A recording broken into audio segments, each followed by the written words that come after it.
There's somebody waiting to come in. No, that's just. Yeah. Thanks, Keith. So we'll start by appointing as a member of the board for the meeting. So we have a vacancy. And then we'll move on to the approval of the draft minutes, February 20th, our last meeting.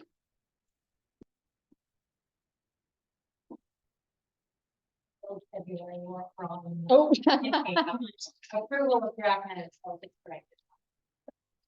I didn't even notice.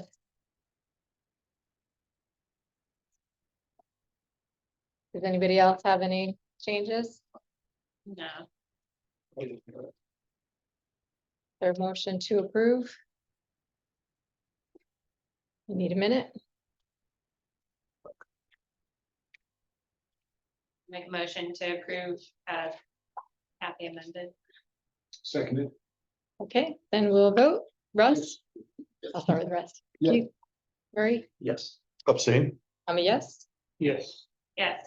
Thanks. Okay. Well, set. Thank you. Oops. Invitation for public comments. You're the only, I got nothing. unless you have something else. Okay. Then we'll move on to first order of business is the InvestNH HOP Grant update and summary mailed out after the last meeting, or might have even been before the last meeting. I sent the summary document, so I'll turn the floor over to Pam or Carter, whoever wants to speak, and just go over what you've found so far. You want us to know Whatever. what they read? Is what you're asking? Yes, please. All right, so the document that was sent had all of the events we had done. Actually, started with the survey last spring before the steering committee was ever formed, so that was in this document as well. Right. And it reviewed that all over again. It also reviewed every single event that we did, the takeaways from every event that we had. Definitely not a huge population of the community. We did not have, we had 26 at our 2 July events in total. We had about 29 plus at Harvest Fest, and then small numbers, 12 on September 9th, open forum event, and then small numbers at the visual preference survey events that we did from the end of September through October. November saw the 3 forums, starting off with the housing situation in New Hampshire, and running, I think Carter probably gave an update that night and after that event. The second event was understanding zoning and how zoning affects the numbers of houses we have in stock, the types of houses we have in stock, who's available to or capable of living based on finances. One of the interesting pieces on the last of those 3 forums was to find that I think it was 20%, let's see, 10% of Temple residents, approximately 160 people, are currently living on an income below the federal poverty level of approximately 20,000 for a family of 3. I think that number surprised me. Probably shouldn't have, because it's statewide. It runs similarly. Which page is that? That's your, these aren't numbers. Approximately. It's near the end, it's before the survey result. So if you find conclusion, which is the No, I- survey result, it's 2 pages back Got it. Yeah. at the very bottom. Yeah, so that last meeting was sharing with folks data. Sharing, and we actually got the largest turnout at that 3rd forum of any event that we had. So I want to say it was a decent turnout because it was better than anything we had. It was still not a humongous sampling of Temple residents by any means. But that one was full of statistics. So the audience at that one heard about 88% of our units in town are all single family units. The things that we have in town, like duplexes or apartment buildings or big house, little house, backyard barn type connected houses are all present, but they're currently not part of, could not be built today with our current zoning. So the ones we have in inventory in town are all grandfathered in, but if they were to be trying to be built today, they couldn't be built. Talked about the medium income, talked about again, the careers that if you are single, one income in a household, the careers that could not currently afford if we use the average income in the state of New Hampshire for these jobs. Things like starting out engineers, nurses, teachers could not afford to live in town on a single income. So after taking that document that you all had the opportunity to read, the steering committee sat down from the takeaways, and the takeaway you would have seen on the very back of that document that you had. The slide was, well, the slide from the very third form. How do we preserve what we love? And the things like ADUs, duplexes, farmstead, connected farms that currently are in town, but are no longer able to be in town due to zoning. ADUs are duplexes, grandfathered in, but ADUs, detached ADUs only if you had twice the acreage of your region that you live in. So we started looking at those things based on the feedback from that survey and the information we got primarily at the July events, the September Harvest Festival, and put together a document of what seemed the most, I don't want to say palatable, but seemed to garner the most, might want to hear more about that. And the document that we've created is what we'll now be using to hold our one-on-one interviews with pictures, showing pictures. None of these pictures are from Temple Homes. They're from other towns. But a picture of the big house, little house, back house, farm type thing, connected, called a connected farmhouse, and going through this document with images and asking residents, could you envision something like this being built today in the town of Temple? And knowing that the main criteria is we want to keep our rural character, which we still have to work on defining what does that really mean, what does that look like. But all of these that we have chosen were the ones that ranked the highest through all of our outreach that we did. Rural cottages, or called pocket neighborhoods, small houses on a single lot, and they would be condos in effect because you wouldn't own the land that it's sitting on, clustered close together. That being one of them, and not just asking if you could you see this or envision this in Temple, but also one of the things Christine asked us to also add was, if you could envision it, where could you envision it? We talked last night at the steering committee. Do we want them to be saying, oh, down on Coburn Road on blah, blah, blah, or do we want to say, focus on districts? Yeah, or like the village or near the school, that kind of thing, or Yeah. 101 is I another. think, regions might be. Yeah, Region is better than- right, Yeah. right. So we'll definitely pass that on so that we're not saying, specific. Yeah, not a specific streets. And I think Yeah. that's where we ended up last night. Yeah. Mostly looking at the different parts of town. Mhm. Accessory dwelling units, just the feedback, or the commentary is by right. And again, we have restrictions on it that the home needs to be owner occupied. And that may be something that we end up looking at. Do we still hold on to that the owner has, or the main house has to be lived in by the person that is renting out the ADU, or can they rent out the big house? Wasn't there some sort of legal aspect of that as well? I think they were trying to say that you couldn't. I think they talk about it every year in Concord, but I don't think anything has changed. That's on. So They talk about it. The detached ADU is mostly focused on,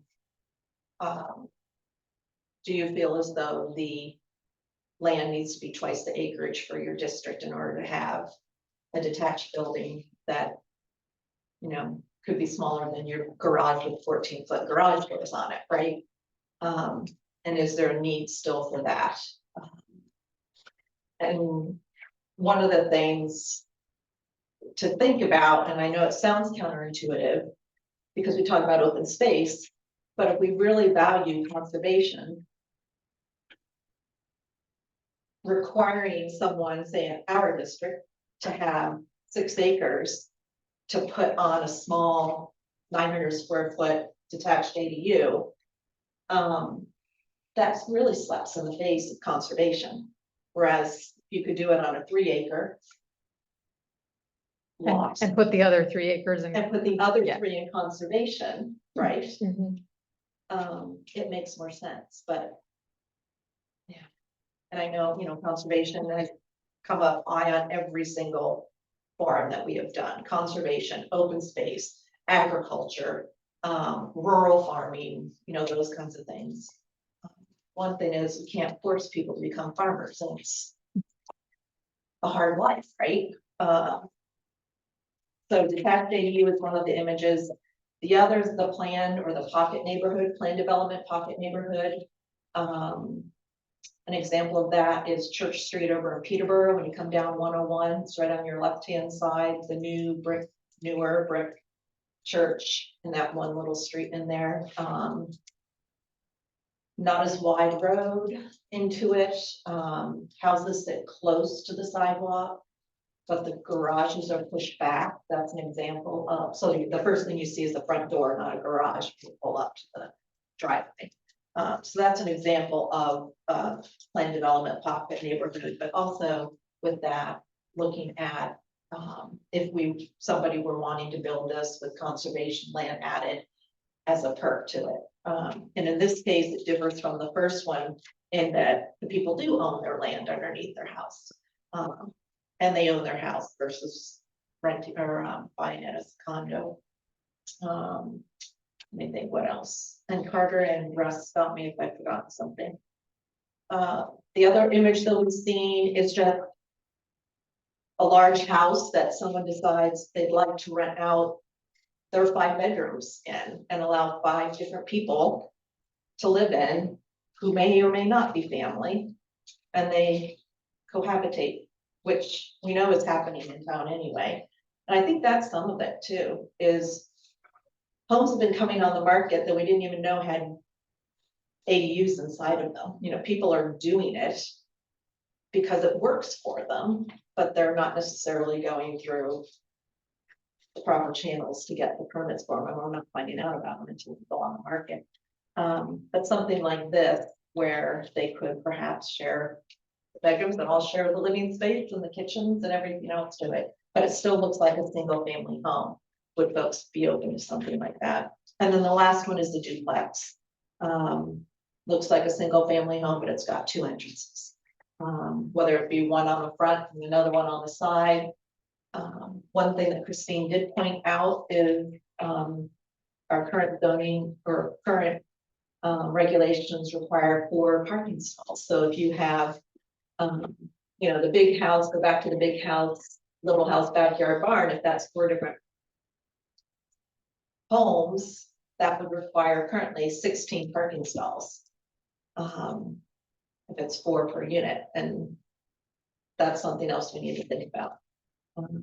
Also with the duplexes, we need 8 parking stalls.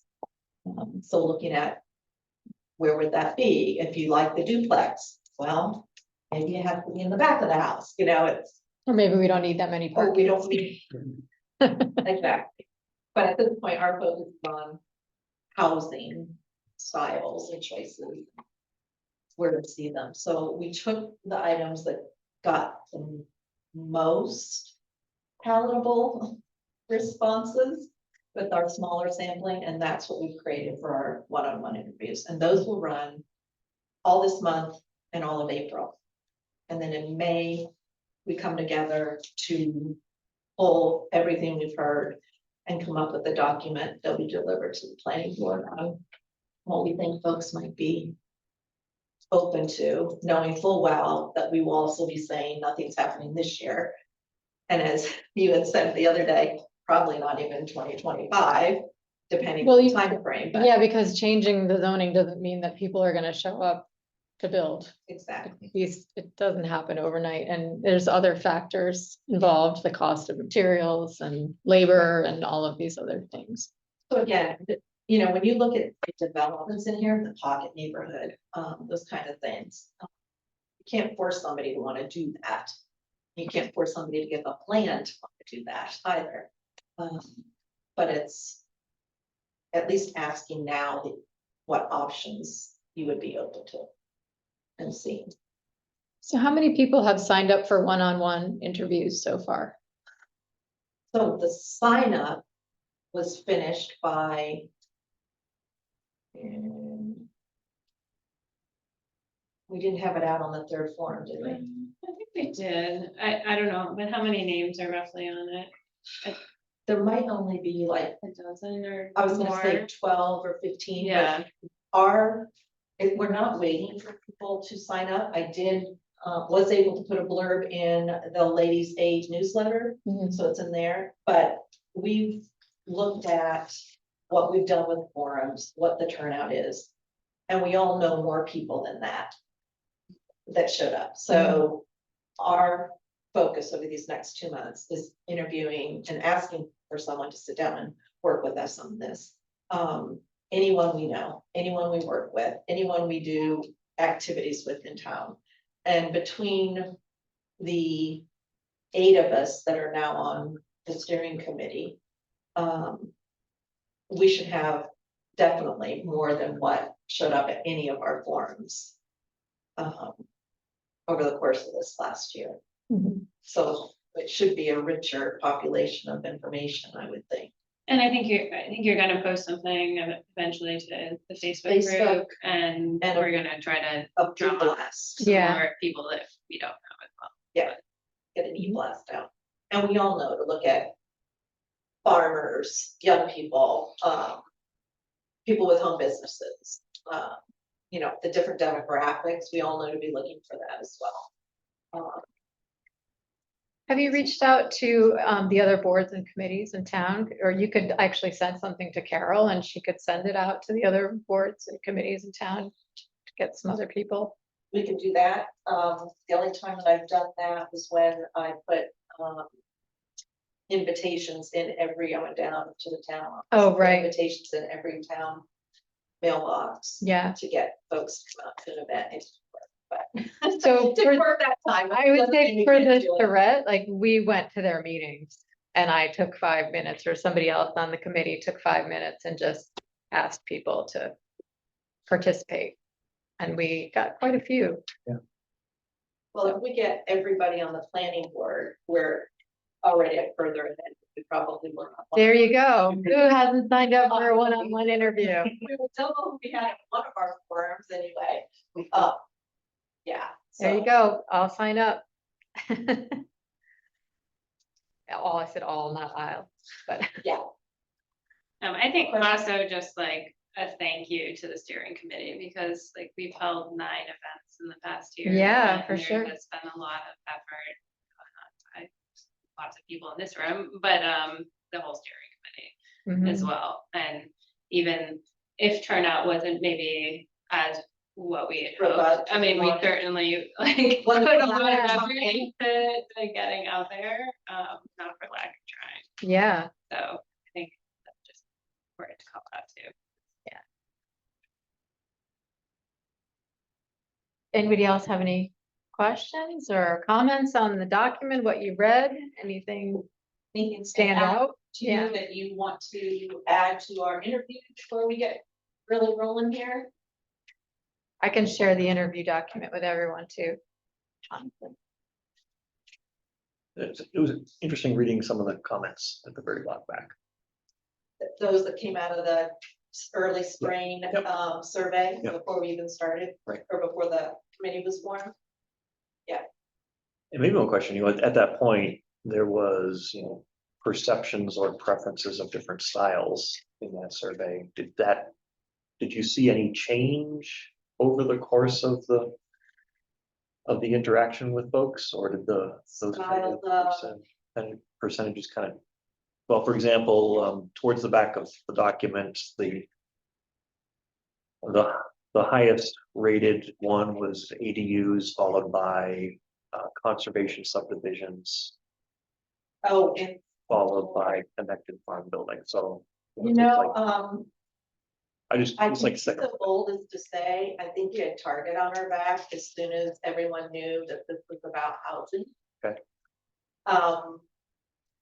So I think we probably got, well, as everything else in town, right? You've got,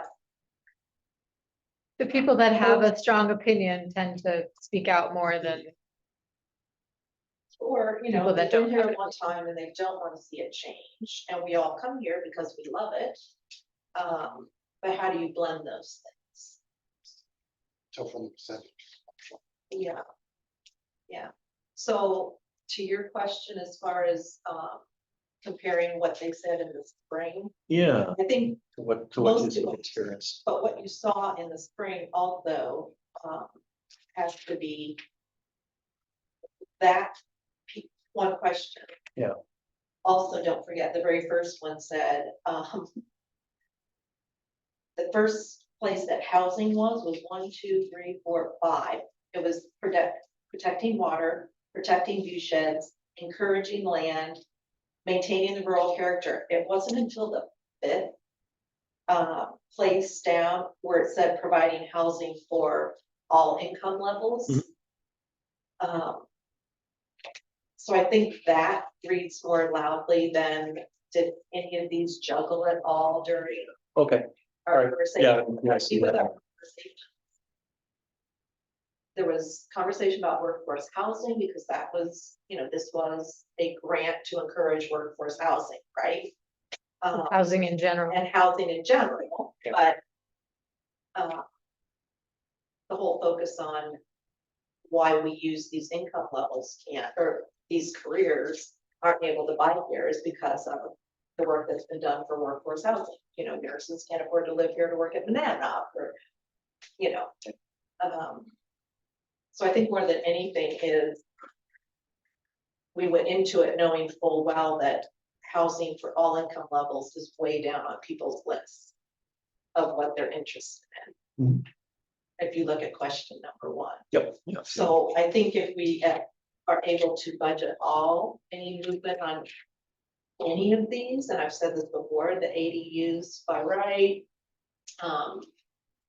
the detached ADUs without double the acreage. I said that once to you at a meeting I said, that seems like such low hanging fruit. And you said, yeah, we thought so too, until we wrote it down and then, but maybe folks have come around. Do you think I feel like the school conversation has shifted things maybe a little bit too. Are you getting that sense when you do the public outreach? That is it tied back to the school conversation or no? No. We haven't done a lot of engagement since the Mhm. fall in terms of like public outreach, so Yeah. maybe in our interviews we'll kind of. Yeah. Some of that Okay. will come to fruition. Yeah. I have a question on the Peterborough Hospital. What I've noticed recently, they've closed a lot of facilities there. for people having particular type of service, and then they're having to go to Bedford, Nashville, Compton. Have we interviewed Monadnock to ask them if staffing has been such an issue because they can't get local staff, that they've had to close those departments?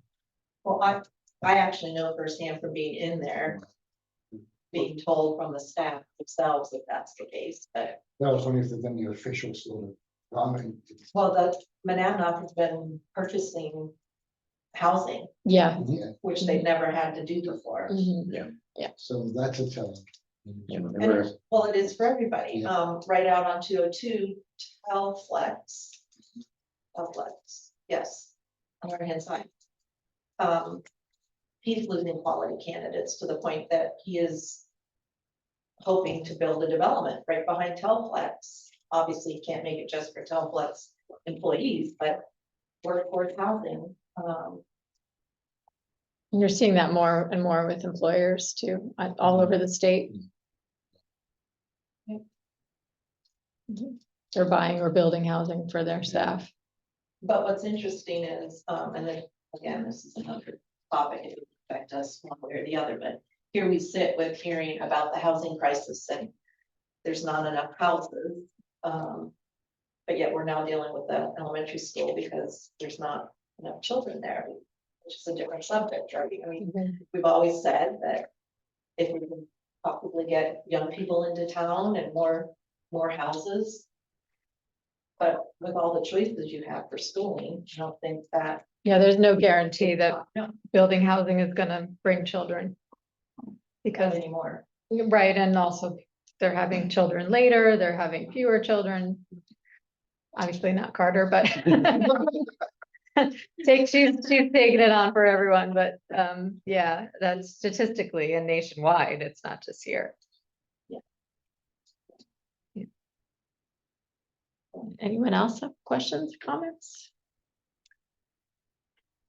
Any insight from the consultants on how Temple, in terms of income versus, affordability on that equation of income versus cost, how that compares to other similar sized towns throughout the state?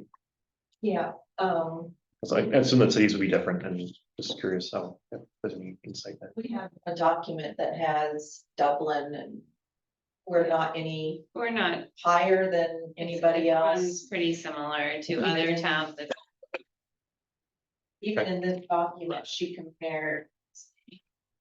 I think she was working with Dublin at the same time, She was. so it was somewhat comparable. Mm, Because you mentioned age in there as well, the rich age came into it as well. Right, Mhm. right. Yep. right. Yeah, that wasn't.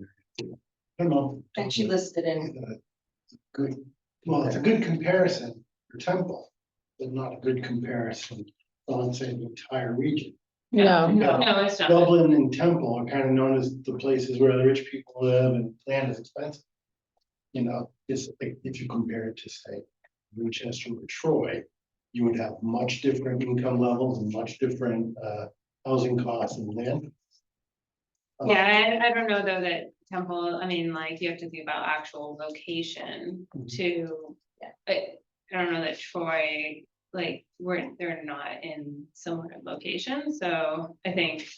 Well, that's what I'm saying. yeah, that's agreeing, yeah. Okay, But so you might have a situation where there's higher income in Temple due to proximity to exactly. higher income work. Yeah. Troy's income may be lower, but do their housing prices also commensurate Right, up, so that the affordability is about the same? Just curious. yeah. and I this don't know document that Christine shared with you, right near the end, right before the survey, it said. What Temple's Yeah. median house value was compared to Greenville. Of course, Greenville came in a little bit lower. Lyndborough was right with us. Dublin was a bit higher, and Peterborough was lower. Yep. So it's not. Yep. It's not that, Hard to pick one that is very Yeah, similar. it is. yeah. Mason, I would look at Mason, I would yeah. look Mason, Yeah. I know that we don't see that very often, but I always look to Mason to Mhm. see what they've done and Mhm. what they are doing. Yeah,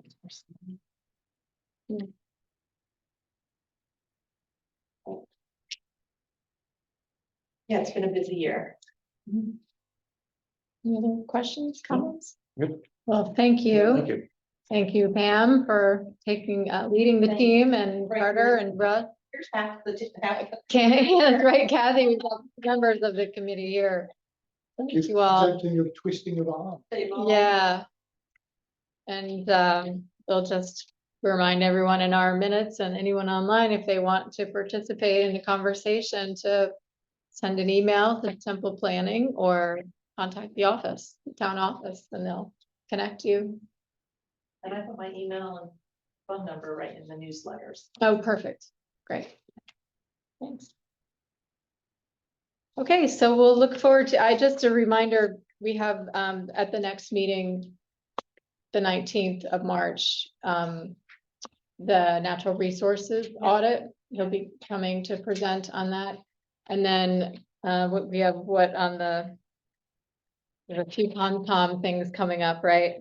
Right, so Jeff's not coming back to Concom until April 17th, where that's just a fun presentation.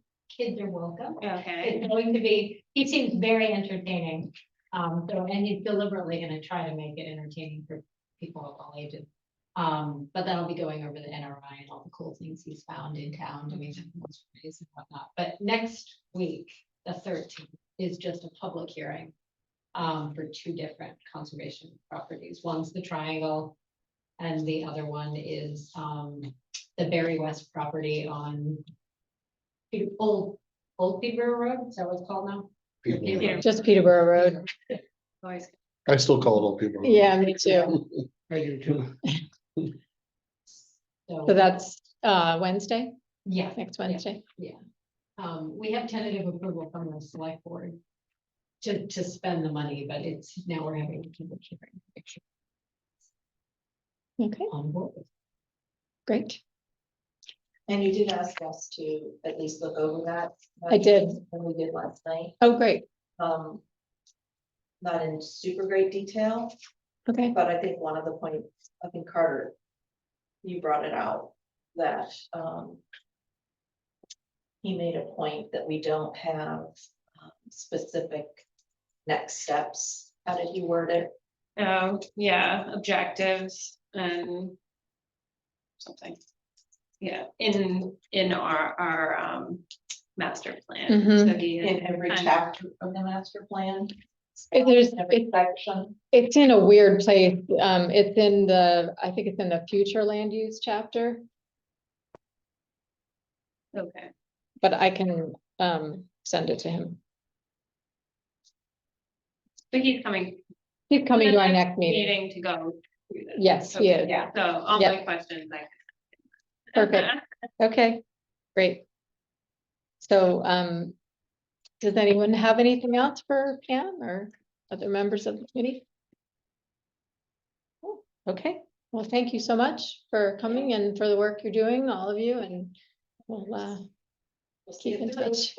Thank you. On the natural resources regulatory audit, as I just said, Jeff's gonna come on March 19th, our next meeting, and I sent out, I think at the last meeting, copies of that, so we don't have to go through it now, but just be prepared for that at the next meeting. You have a question? I do. I guess I'm asking as on behalf of the Conservation Commission. When we were discussing it last night, there's the whole section on the NRI, and there was parts about the conservation throughout. Would it make sense for some of the conservation? Commission Absolutely. to come? Sure. Yep, definitely. I can send it, or you probably have a copy of it, but, right, yeah, I will- feel I will free to send that. share that, thanks. Thank you. Tax map updates, so I gave the approval to send the final version of the tax map updates just this afternoon. It was interesting, I mean, they did volunteer to do the corrections for the one they missed this year, but you caught them out on one from 2021, which was great. Yeah, So we've got some corrections done For it was for the land, it was the town. It was the town-owned land on 45, which is now privately owned. They had that still, for some reason, they merged the two lots and still had it as town-owned, so I said that's not correct. And I think they corrected because they realized it was. yeah, it wasn't on the list, so that one needed to be corrected. And then just the one next to the path, that was right next to it also. Yeah, it's not conservation. Yep, that was corrected, and then for some reason they missed the entire Shelley Guy subdivision, so that was corrected as well, so. Yeah, because there was two for Shelley, I think they did the one and not the other, so What do we do to ensure Carol gets the? I'll follow up with her. Yeah, yep, Can I ask you a question? about that? Sure. So when you were saying like you found that error. Yep. Where did you find, like, was it on the map itself or was it in the tax card or? so they sent PDF versions of the updated maps, Okay, and I looked at the list that Keith sent to Yeah. them. And checked each one. just checked Yeah. each one compared to the plans, which are on our website under case files. Okay, So I mean, I knew from looking at it, because I was Sure. part of the subdivision application process, but that's what I did, is Yeah. I went and looked, and then I looked at the tax cards as well, just to make sure everything was updated on the tax cards, because there's a whole, so who does, do they also do the tax card or? they get their the data town? from the registry of deeds, correct? Yeah, so Keith has made Okay. a document with instructions for whoever Okay. the next person is that does this. It should be a lot easier now because Carol is set up that she gets a copy in a database connection to the Hillsborough County. Yeah. Registry where she can actually download those. So as long as whoever does the registration gets the receipt to Carol and highlights it, she will then look for that. And then, so we just have to check occasionally with Carol that she's actually creating those PDF files in a folder that she's saving for whatever the next update's done. Okay, That Yeah. way, it'll make it a lot easier, so whoever takes it over, somebody that can keep the spreadsheet up to date with whatever the subdivisions or whatever happens in the spreadsheet, Right. it will do a cross-check then for Cal to check. Another tricky piece is there was at least one in there that didn't come through the planning board. It was a resident who caught an error, and that went through Carol, I think, and then Keith, it got put on the list for Keith. But I think if you use that spreadsheet as the master, so whether it comes in from resident, or whether it comes for like a correction, yeah, or whether it comes through officially from the Hillsborough County Register of Deeds, that could be a good checklist. Yeah. That Cal then uses Right. to make sure that's. and the tax maps are updated once a year? We have been doing it every couple of years, just Every because couple we of don't have a years. lot of Okay. changes in a So year. you just kind of filled all the changes. Yeah. Yeah, and Spreadsheets now up to date. I've moved the ones which were too late to get in there into a new spreadsheet as well. I think, was there, oh, Alan Pickman's that maybe was the only one, right? What there was one. Oh, it was the one in question because there's that parcel of land that technically does belong to it. Oh, the orphan lot. The orphan lot has Yeah. been tracked. Yeah. I think that's the only two stuff. Yep. Okay. Yeah, and if we continue looking at GIS conversions, the process should get easier, but maybe not. Maybe not. I don't think that's gonna help too. It's gonna help overall for anybody who's looking to do something constructive with their property. But I don't think it's gonna help. A slight change. in regulation. If as part of your subdivision application approval. They turn in a shape file or a CAD file. It's georeferenced, a lot of towns do that. And when you turn that in, all you gotta do is give that file to the city, and they just pop it in, and you also write, yes. Here's what it's Here's the actual. Yeah. And other towns are doing that. Yep. Yeah.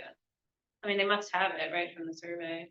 Yeah, I can do it all the time. Yeah, And it's easy to do from, if you have AutoCAD, it's just select the lines and say, make shape file. That's what people use. Yeah. Okay. We'll make a note of that for us when we're looking at changing. We could even do that, and upload that same stuff. Just set up a town account. Make our own units. I'm gonna put you in charge of that. It sounds like you volunteering. Yeah, it does sound like we're volunteering. Yeah. Well, so we should have new paper copies and the new PDFs, I would think pretty quick. The change one. The new ones, yeah.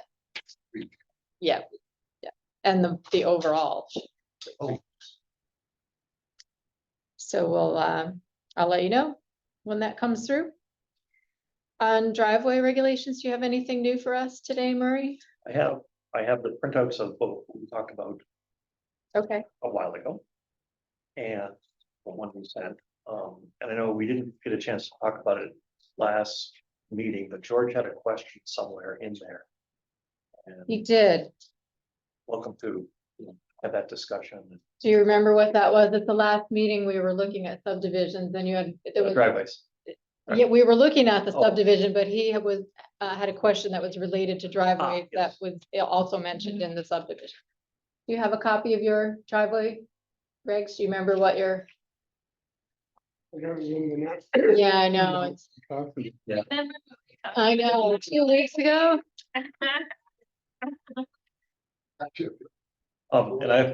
And I think I almost need to go and reformat this entire document because the version you sent has different numbering than the one we're editing before, and it's just because of the rough changes that you're Okay, filling in. okay, Um, that's good to know, because I think Pam had a question about it too, and I was like, I thought we, like it references a paragraph that doesn't exist anymore because that paragraph. no, that Yeah. was not her question.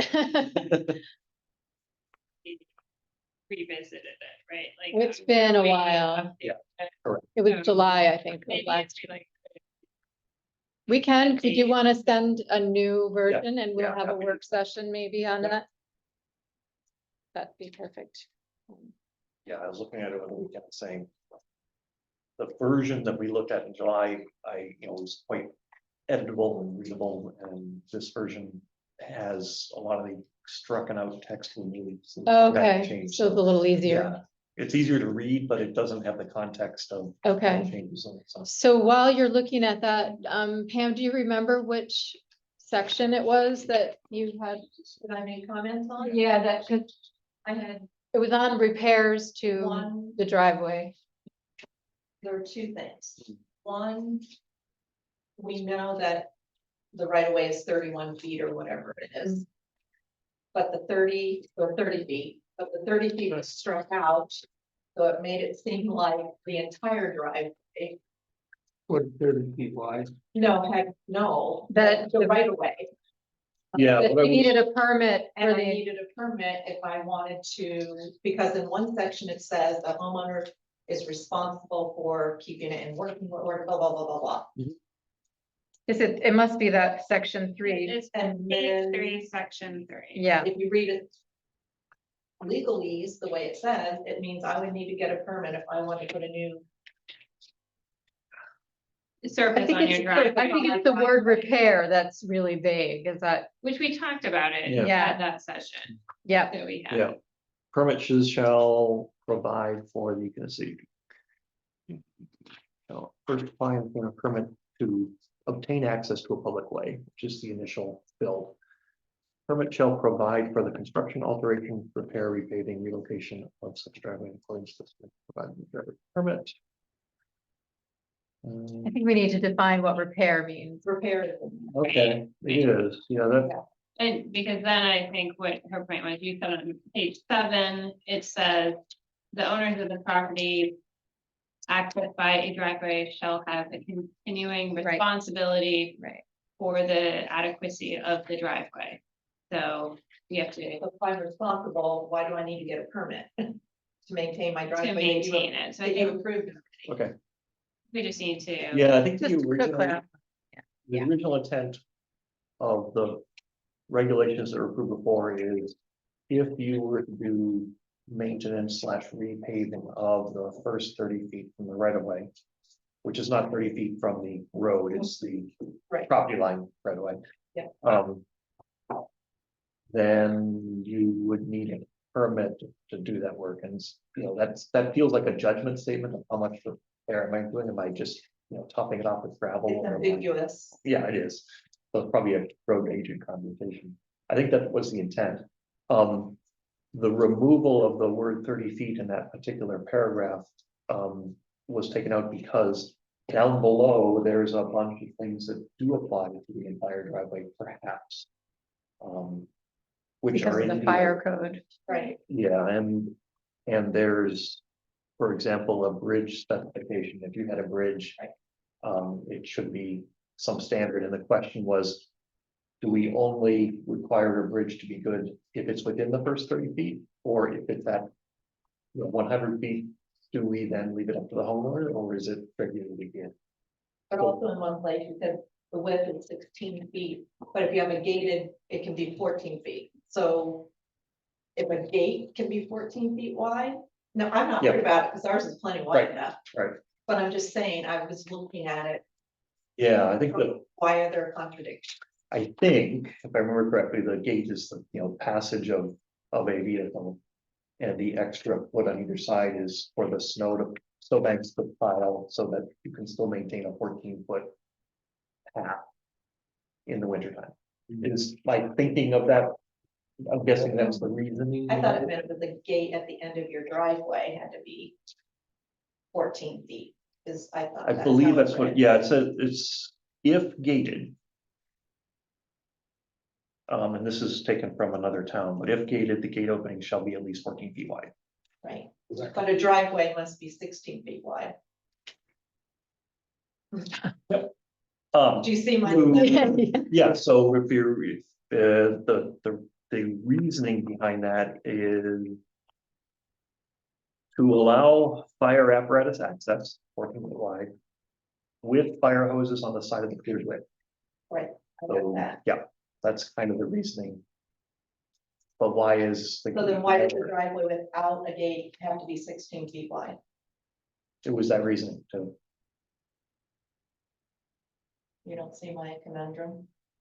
I said it was I'm gonna put a 12 gate at the end of my driveway. Now that my driveway only needs to be 14 feet wide. So if I read what's here that other towns have done, yes, the gate opening 14 feet wide to get a vehicle through. The pavement would extend beyond that, or the gravel would extend beyond that, so that you So you're saying it can reads, have. once you go through the gate at 14 feet wide, the driveway expands to 16 feet. Correct. That's what is suggested here, yeah. It doesn't read that way. Pavement. Yeah. Uh-huh. Now, there's the issue of the new, I'm trying to find it here real fast, of the new RSA. Which is, I believe, intended to, You have a copy? yeah, I think so.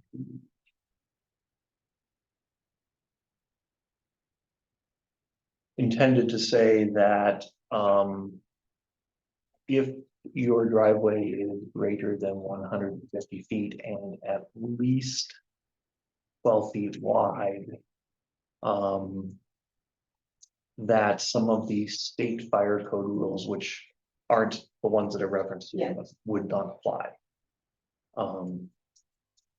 It's an interesting conundrum because we currently only regulate the first 30 feet. But to abide by the new RSA, we would probably want to put in there, if your driveway is greater than 150 feet, it shall be 12 feet wide at a minimum. Or you can comply with all these other regulations that are specified by the state, which means it's 16 feet wide, Yeah. which means it has turnarounds, which means it has passing areas if you're, you know, out of feet or something like that. So we I just think have it it needs to be 12 more feet clear. wide. The way it's written. I'm sorry? I think it just needs clarification on the way it's written, because in that, it also speaks in that sentence, includes repair. Yeah, let me take a look at that. That didn't pop out before in our discussions.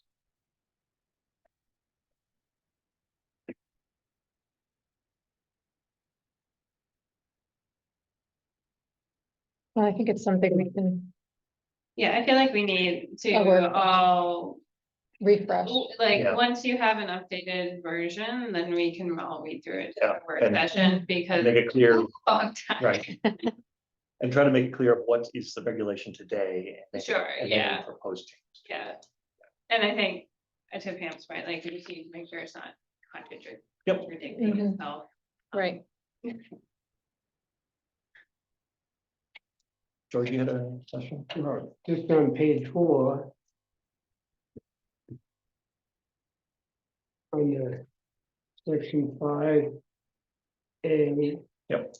Or B, it says.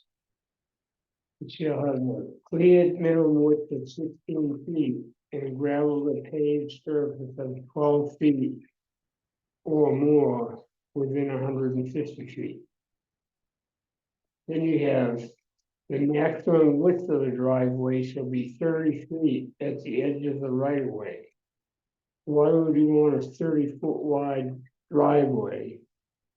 That's the maximum, so it probably should be reworded to say.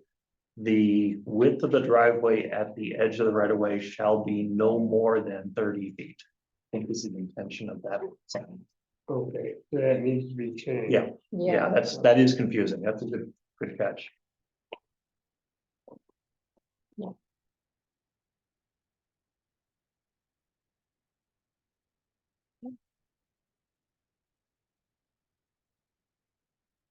Anyone else have anything in there to just have Marie look at before we review another version? Okay. Thank you, Marie. The GIS mapping conversion, we'll talk about this after the March 19th meeting, and we hear what Jeff has been doing for us with maps. I know he's been working on there, has a guy that's been working on that. I noticed. The site plan regulations, we're gonna work on after we're done with this other stuff. The flood maps, everyone probably saw that's been posted on the Temple page, or hopefully you saw it's been posted. Just as a reminder, the deadline is May 28th. If there's any appeal, then the select board would be the ones notified. If a resident has that, it's up to select board is the CEO of the town. I'll put out there, so I was a landowner in a town, a residential town that went through this same process about 20 years ago. Mhm. And my property was flagged as being adjacent to a flood zone. And there's a process to go through, very simple, to say, okay, you've been tagged as being in a flood zone. My mortgage company bought flood insurance for me because I didn't have it and sent me a large bill. Of which it was very simple to make an appeal to FEMA to tell them, yeah, there's a flood zone there. It's called a lake. It's my neighbor is flooded 100% of the time because it's a lakefront property. My house is X number of feet. The structure is X number of feet above what you say is a 200-year flood zone. Not a problem. And within 3 weeks, the whole problem is solved. So some people who live right at the edge of some seasonal water even, or have a pond on their property, and I'm thinking of a couple places around have a natural pond, which this flood map says is a flood zone. You are right, and your property contains a flood zone, but there's a very simple process to do so next layer down that says the structure is not in the flood zone. Right, Very simple. right. And if anybody has a concern about that or raises that up, I haven't heard anything from anybody in town yet, but we'll see as it continues on. That will be really helpful to share. the benefit of the whole process of going through that is once this goes in place by town, people who choose to buy flood insurance is not required, are now able to, because right now you can't. Yeah, It's not available to town residents. right. And in my case, I chose to purchase it not from a lake, but from a stream above that would occasionally, that they never caught, that would occasionally. Yeah, okay. Did you want to say something, Bruce? Well, just that the only identified area that in town, we only have one, right, isn't it? No, there's a few Yeah. places. Yeah. Well, there was one where on the Sharon border, Yeah, think, and the Western. continued in the Kentucky watershed, yeah, and then there's one over behind Sarah Drive. yeah, it goes on along 101. 101, yeah, around the brook. Yeah, Yep. so, And there is a little bit over by the reservoir and it crosses, Temple, that's what a temple. yeah, right, Temple Brook, right. Area. so my thought, what I was thinking from our previous conversations was that we were all moving towards adopting. We were waiting for the flood Yeah, Yeah. right, for the maps. maps, but then when it did happen, that we would most likely adopt this. And the only change would be to the town, would be on our building permit. It would simply be a question, are you in a floodplain zone, yes or no? Right. And if you check no, there's no burden to the person applying for a building permit, whether it's a builder or a homeowner, whoever, because they're not in a floodplain. Mhm. And if you check yes, then you have to go through the steps of, whatever that is. If it's to for build it. new, it's just for new, it's not Yeah. for existing. Right. Yeah, Yeah. but the banks also look at the flood map. So if someone's getting a mortgage, the bank could require somebody to get insurance. It's not just the building permit process. But we agreed at our last meeting, that we would have someone from the, New Hampshire Flood Insurance Program come and speak to us and give us an overview. We have some new people on, so they haven't heard all of the Yeah. information before, and We it'd saw- we be heard good a for few us years to refresh our memories Sure. of how it all works. So I did reach out to them, and they have a new person on board that just started a few weeks ago. So they want to wait until that person is a little more up to speed and trained, and then they'll schedule something to come speak to us in the spring. My big thing, I guess, just for the record, is, it's just repeating myself from several years ago, is that if 95% of the town is not in a floodplain zone, that 95% of the town shouldn't have to have any financial or any other burden when they want to apply for a building permit, besides Correct. checking a box. Yeah. No. And they wouldn't have. And if we do that, then I'm backing this Yeah. as a good thing for It is, yeah. the few that are gonna. Yeah. It's no change for anybody that, unless they choose to buy it on their own, like Murray Like you did, did, like right. they're not required. Or if you were to build, if you had a piece of property that was partially in a flood zone. And you wanted to get a building permit to put a structure on that piece of property, then you would check, yes, I'm in a flood zone. And then you go to the next layer of, but I'm building it on this hill, not down here that is a flood zone. And those flood zones are very accurately calculated by FEMA, almost to the inch of where the 200-year flood plain is. And once you do that, then once that person does that analysis, then their insurance.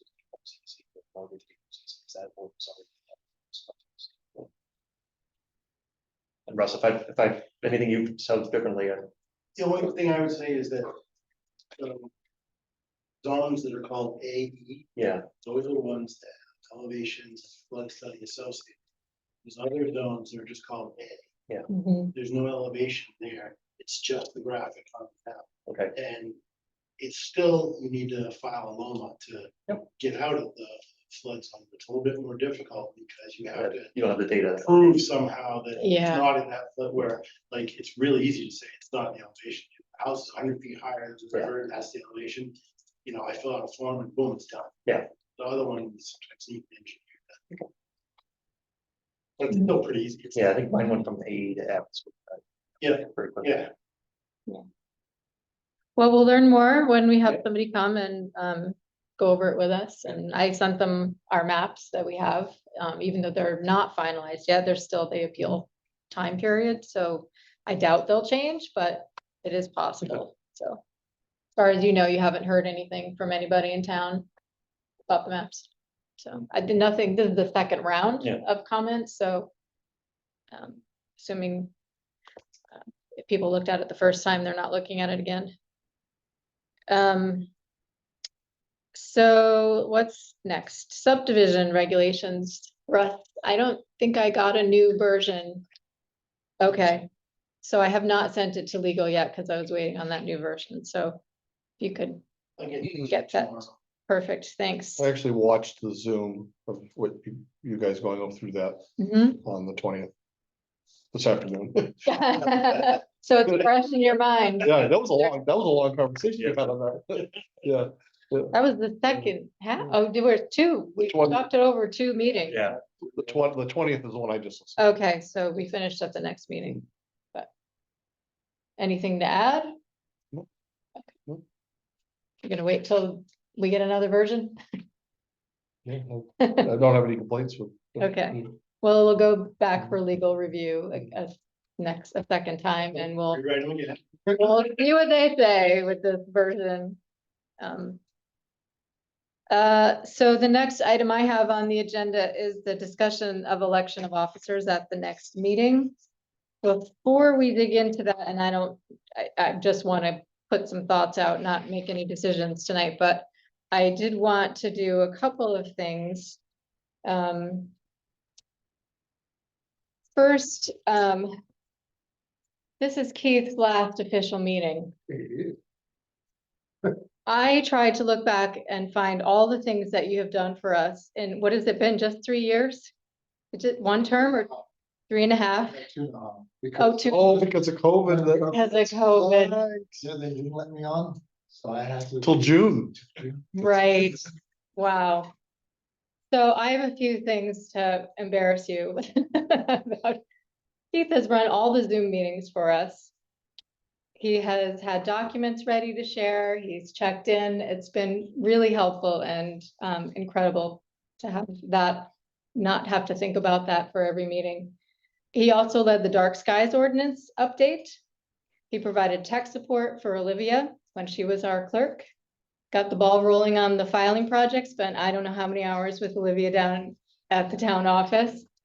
Obviously the tax map updates, which we've already talked about tonight, but that was a big project twice with very little to go on to start the project. So thank you for figuring that all out for us. And I know it wasn't smooth. So thanks for staying with it. You took a bunch of trips to the registry of deeds for us to file. You helped with mailing abutter notices, which really saved me a few times when I wasn't able to do it. You started looking at the GIS mapping project. You reformatted the zoning ordinance when we had changes and everything went wonky on us. Keith basically recreated the document for us and made it searchable so we could put it online. So thank you for that. It was also a really big infuriating project for you, and I know. And Keith always does his homework.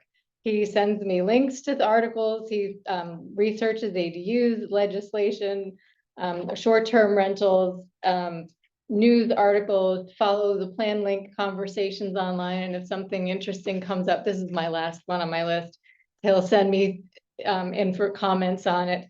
And I'm sure I'm forgetting other things. Search your email.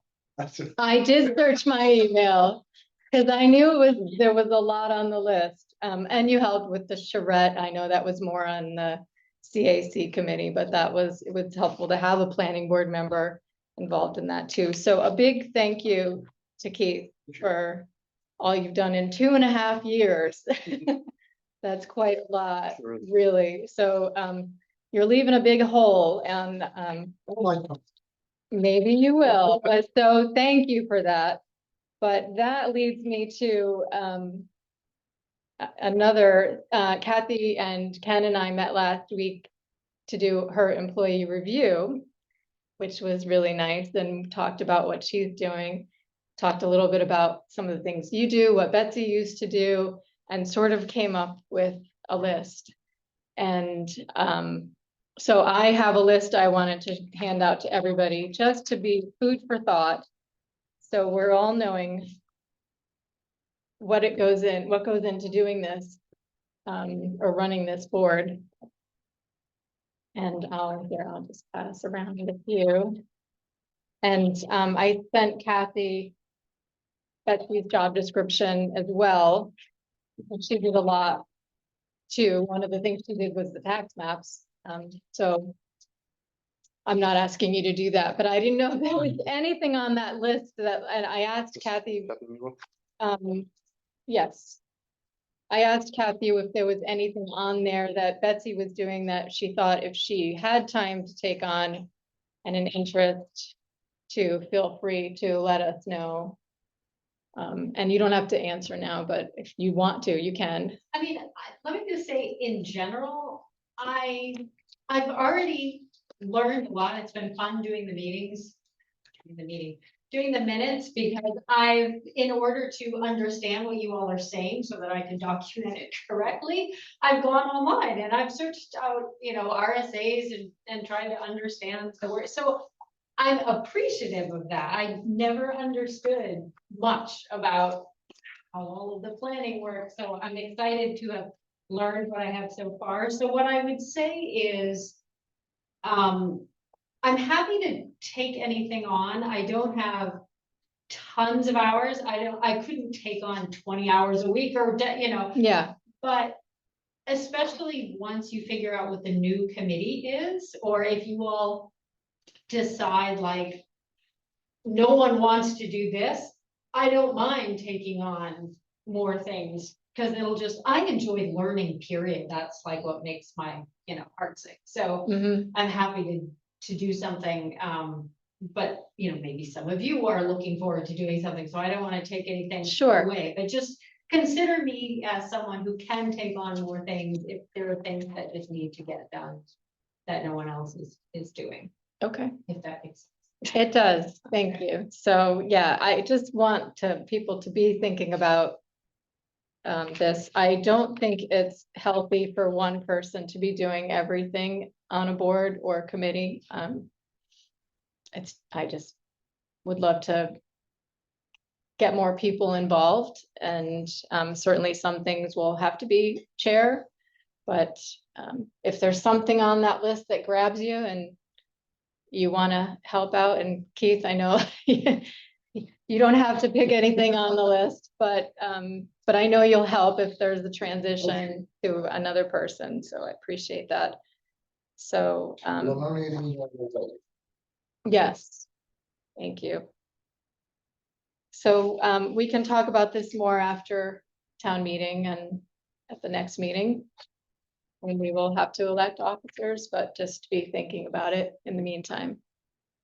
I'd just like to say to Keith, as I used to tell my employees, if one of them did an exceptional job for me, I'd give them a couple pats on the back and say, good job, well done. Keith, you've done a great job. You have, thank you, Keith. Yeah, thank you. Yeah, Thanks. So, it's a pleasure being on the board with you. A lot from you. yep, me too. Do you want any parting words of wisdom for us? Not put you on the spot. It's a frustrating position to be on the planet, because there's so much to be done, so little time. It's picking your battles.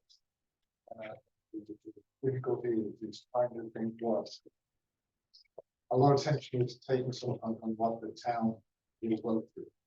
I think sometimes we have to be a little more forceful to make greater suggestions to get people to open their minds a bit more. That's difficult to do, but that's what I encourage and to do, is to push the town a little bit more towards consideration. A little change. Good luck. Thanks, Keith. Other business. Regional impact, that New Ipswich is meeting tomorrow night. I think I sent an email, their last meeting they postponed it to tomorrow night Oh, instead. really? I was wondering, because I went to join the meeting and it wouldn't let me in, and I'm like, okay. Oh, It came came pretty late. I did send the email late in the day, but I could have sworn you I was responded. trying to join the Zoom meeting Oh. and couldn't Oh, get it, and then I'm like, I okay. could have sworn you were the only person that responded to me, but Really? maybe it was somebody else. I got your email delayed. Yeah, she emailed me right away, the chair of the meeting, and Okay. said it had been tabled to tomorrow night, so. No wonder I couldn't get it. Did you get it or no? Well, I did. oh, good. I didn't get it in time. Okay, sorry. Well, I'll let you know if I hear anything, but it might be last minute. That's fine. So that's tomorrow night at 7. The agenda is up with the links to all the files related to that subdivision. Nothing new has happened since the last time we talked about it, other than I sent Kathy Booth's letter to them, and you'll see that in their file there. So they did receive it. Nothing new on the filing project, I don't think, Kathy, no. I shared the next upcoming webinars, one this Thursday at noon, and then the last one is March 14th. They're always Thursdays at noon. And these emails just went out today. The new planning board handbook is available online from New Hampshire Office of Planning and Development. So they just update it whenever there's legislative changes. Yep, okay. And then the Spring Planning and Zoning Conference is May 11th. Registration is not open yet, not till April 1st, but that will be happening. It's a Saturday, all day, 8:45 to 3:30, but everything is recorded each session. So you don't have to sit there all day and watch it. You can come back and watch it later, and it's free. So it's just on their YouTube channel. And that's all I have. Anybody else has any other business? Move to adjourn. I would just, While you're adjourning, I'll pass around the interview sign-up sheet. perfect, thanks. Before we adjourn, I'm just gonna say that I'll do the agenda for the next meeting, and then we'll do officers, and I'll pass the gavel to whoever volunteers. So, let's vote on adjourning. Russ? Yes. Yes, Yeah. great, thank you.